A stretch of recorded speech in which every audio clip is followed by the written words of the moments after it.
Hi. Okay, my coffee's ready. I have chocolate here. Please ignore the fact that I'm in a hotel room. I have an explanation. Actually, I have a whole big story.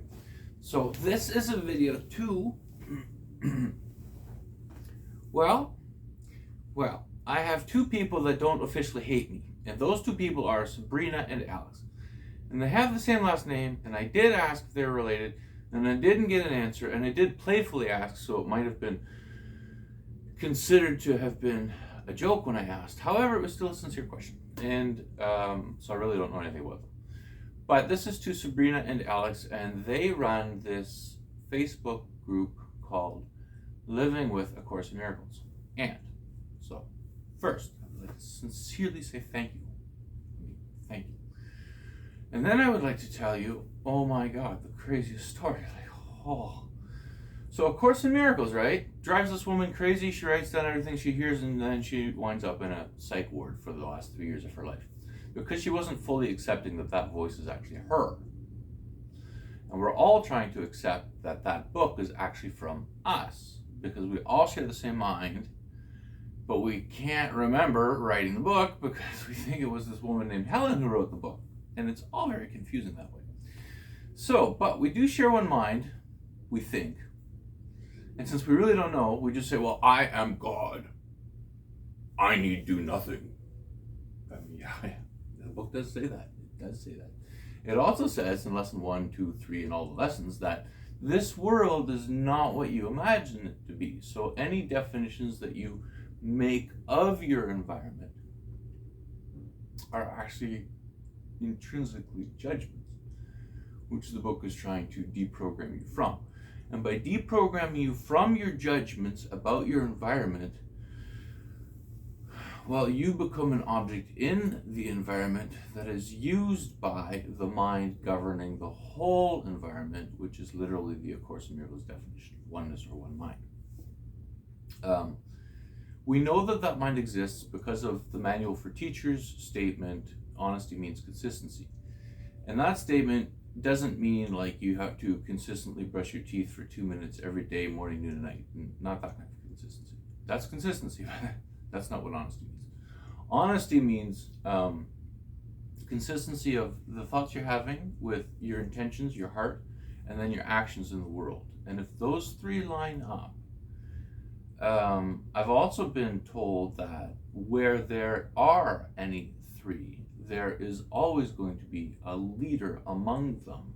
In other words, one being the causation, or one being the pulling force of the other two, or only in a perfect situation will all three be balanced. And you know it's from one commonly shared mind when the three are in balance. And we were talking about honesty means consistency. Your thinking coming down from the one mind to your intention, which you are responsible to double check. That's your logical function in the world. And we all have the same logic processors. An upgrade to our logical operating system would be to expand the awareness of it, which is the same as driving our real-time awareness mental clock from our perspective slower, so that things slow down around us. Slowing down, less stressful, more relaxed. But from the other perspective, we are wound up so fast, so tight, that they can hardly follow what it is we're saying. So we've learned how to concentrate more on when we're reading, by reading A Course in Miracles, which by prolonging our concentration cross-applies to the length of span of our awareness in the environment. And there's a lot of confused people out there. And many of the confused people are saying, nope, I read this book, I found it, I love it, it doesn't have a copyright, it belongs to everybody, it says, I am God, I need do nothing. I'm going to teach that, and I'm going to become a millionaire, and a famous A Course in Miracles teacher, and well, yeah, okay, there's that. And then there's this group called Living with A Course in Miracles. Hey guys, get over yourselves, like really. We all share one mind, we're all objects in the same environment. It is literally about the sustainability of our environment. And a happy dream, by legal definition, is a dream without stress. Well, the book doesn't say that you're going to leave your body right as soon as you reach that point, that after the borderland. So we all had unique spiritual experiences in our lifetime to open our mind to the awareness of A Course in Miracles. We are all walking automatons for the same one mind, which other people could consider walking egos, and that's okay. The ego is actually only the logical circuit check of the unfathomable, always constant system. And logically, if honesty applies to itself, you're going to get constancy. So the logic part understands that this part exists, but the logic part doesn't judge this part at all. Literally, there's no judgment. It's just, I acknowledge you exist. I acknowledge you must be the driver because you're more consistent than I am. So I know that you exist, so I'll just work everything out with that principle. And that's basically the Lucifer on our left shoulder. He's a logical processor, and he will always be good at court cases because arguments in court are really just logical arguments. Yeah, it's also about swaying the opinion of the public and the jury and things like that. But if an individual infallibly broke a law, you can always just keep bringing the real-time awareness back to, they did that, like a broken record. And the environment can echo it. And eventually it's not going to matter if they're trying to say something that isn't true, because the honesty is consistency part also applies to the law in that way. So we're actually legally allowed to share on the internet the inconsistent actions of others, not because someone says it's from our ego or because we are unsure if it's from our ego and we're asking, not for any of those reasons, just simply to ensure consistency of the social structure which we're in also, but objects inside. So we're actually using our higher mind to channel that. So I have a bit of a story. Like, how did I figure all that out, I guess. It's all in A Course in Miracles. So I'm literally quoting A Course in Miracles to you. But I was reading A Course in Miracles, and like everybody else, I was like, is this real? Is this true? I mean, does God really exist? And you get over yourself enough. I posted a video last night into the Gary Renard group because I was really thankful to that guy. So my own personal experience to get to A Course in Miracles, I actually had Jesus issues. Like, I couldn't hear the word Jesus anymore. My ego had Jesus issues because people kept telling me that the guy died for our sins 2,000 years ago. And I kept thinking, logically, the guy didn't die. He's got eternal life. What are you talking about? And I was just so confused, like really so confused. There was one time I took my kid to the park, Centennial Beach in Barrie. It was a Saturday morning, even, or was it a Sunday? I think it was a Saturday, though. And there's this big stage outside, and there's this honking huge capital letters, The Big Church. And the stage is empty, and outside there's kids playing with their parents. They're not at a church. They have no intention of going to a church. This is a public park, big public park. Big stage, big church, big name. Guy on the mic says, will anybody come up, please, and accept Jesus into their life? Jesus who died for your sins 2,000 years ago? I put my hand up and said, can I ask a question? Like, I mean, it's a public park, right?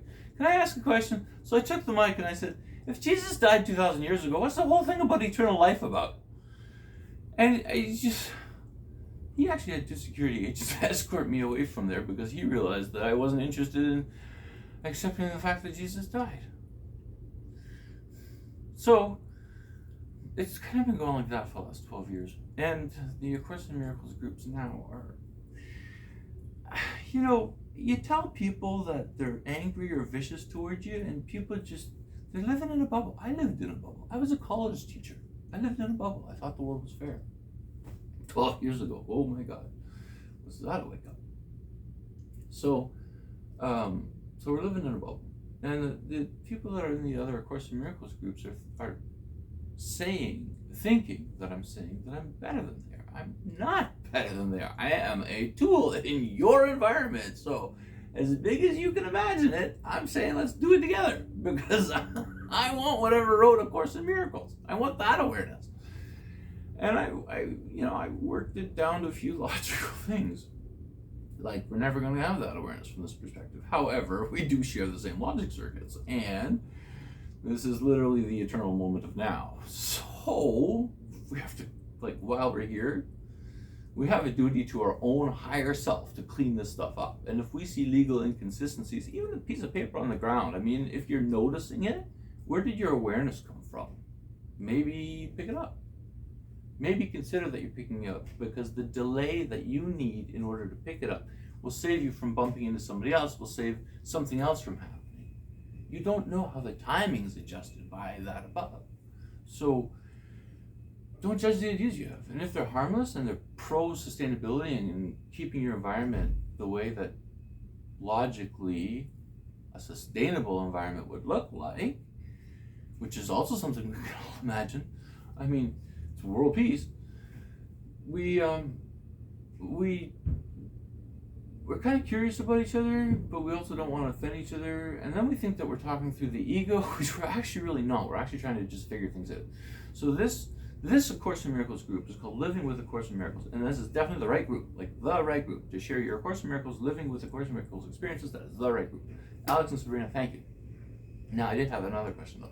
So I keep getting kicked out of these other A Course in Miracles groups for, oh my God, like, I mean, the way they treat each other is just really beyond common sense. One girl wrote my name with capital letters 14, 15 times in a post, and I told the IMS, I said, IMS, like, it's not an IMS, IMS is an immortal from a video game we used to play. Admins. I told the admins of the group, I said, guys, I mean, your rules say to respect each other. If somebody is, like, if I'm reading a message with my name in capital letters written as a reply to something that I wrote, is that not a direct personal message publicly? Does it need to have my name 14 times? I mean, do you think I'm not listening after the first one? So I ended up having to block the person actually, because it was just too many capital letters and just viciousness, real viciousness, words I didn't want to read. And then, well, the group doesn't exist on my phone anymore. They removed me from the group. And so did the ACIM.org people. They removed me from their group too. That's actually a feat and a half, because I really thought that we were going to maybe be together on this one. But they kept telling me that the voice they hear isn't trying to create a sustainable environment. It's only trying to cause the awareness that the environment is not real. Okay, well, let's work with that for a second. Yes, we totally acknowledge that the environment is not real. Heck, I totally acknowledge that my own body is not real, because last year I went and I did 37 days of no eating, trying to kill my body peacefully, because I understand that I'm not allowed to hurt myself, but eating food is still my choice. Workbook lesson 136. So eating food is still my choice, so I decided to stop eating. I said, you know what? I want out of here. I know this place isn't real. Well, I'm still here. 37 full days without eating. You know, my energy never went down. It only went down because of the blueberries, actually, which I found out were a paralytic. And Edgar Casey said that one day someone would find out what those are really for. Did you know blueberries are actually meant to paralyze you? Who would have thought? So I had nothing in my body for 37 days, and then I had 2 cups of milk and 2 kilos of blueberries over 3 hours. And I'm in the middle of cooking lunch for my wife's students, and I wind up flat on the kitchen floor. I can't move. Arms and legs, immobilized. The only thing in me was blueberries and milk. And I know that it wasn't the milk. I drank milk my whole life. But blueberries in that quantity with an empty stomach, I've never experienced the effects of blueberries before, and they were paralytic. So, and this is how I learn things. I use my own body. I use my senses. I learn about my environment that way. I don't judge things like I was taught to do when I was growing up. And it was, decent growing up. I have an interesting life. I do like chocolate. Everybody likes chocolate. Most people like chocolate. Some people are allergic. And coffee with milk is nice. The sugar ruins the teeth, so I don't try to have direct sugar, although sugar is also in chocolate. But we stay human. We stay human. We actually came here with a bit of a life purpose, like if you want to look at this in a longer term mental picture. But most people don't even believe in reincarnation. So, however, it is also true that free will exists. And that's actually why Edgar Casey had some discrepancies in his readings. For example, in one story, tie this to Living with A Course in Miracles. The your version of A Course in Miracles mentions that most of the material that was from Edgar Casey was from the same source as A Course in Miracles. That is why Helen gave a copy of the first kind of printout draft that she had to Hugh Lynn Casey, who was Edgar Casey's son. And Hugh Lynn Casey put it into the library at the Association for Research and Enlightenment. I think it's in Virginia Beach still. Edgar Casey's perpetual foundation. So Edgar Casey was a psychic. He was able to answer any questions while sleeping, and he would help people like that. But he was also very religious, and he feared that the voice that was speaking through him was actually the devil. He wasn't able to reconcile that difference, and so he's come back to figure that one out. Now, and he's alive now, I'm told, and if you're interested, he's got 3 books already written that were written by ghostwriters, and those books were under the name of Adam Dreamhealer. I believe that he is Edgar Casey reincarnated, but he hasn't told anybody that, and this is the first place that anybody's really mentioned that, I think. But he's a university kid, and he so Edgar Casey had a unique ability to see people's auras also, and the voice in A Course in Miracles teased him about that, or teased the idea of being able to see auras, because most people can't see auras. It is not natural to the physical eye to see the auras. So when you're seeing an aura, you're already using more than your physical eye to physically perceive your environment, which technically is a cross of the mental levels, and that represents a confusion. So he was actually indicating that Edgar Casey is confused because he's seeing lights that aren't there. However, that being said, we also acknowledge that we can't really see mental auras with our spiritual eye, projected physically in a way that we believe is actually energy emanating from the body. So many people have that ability.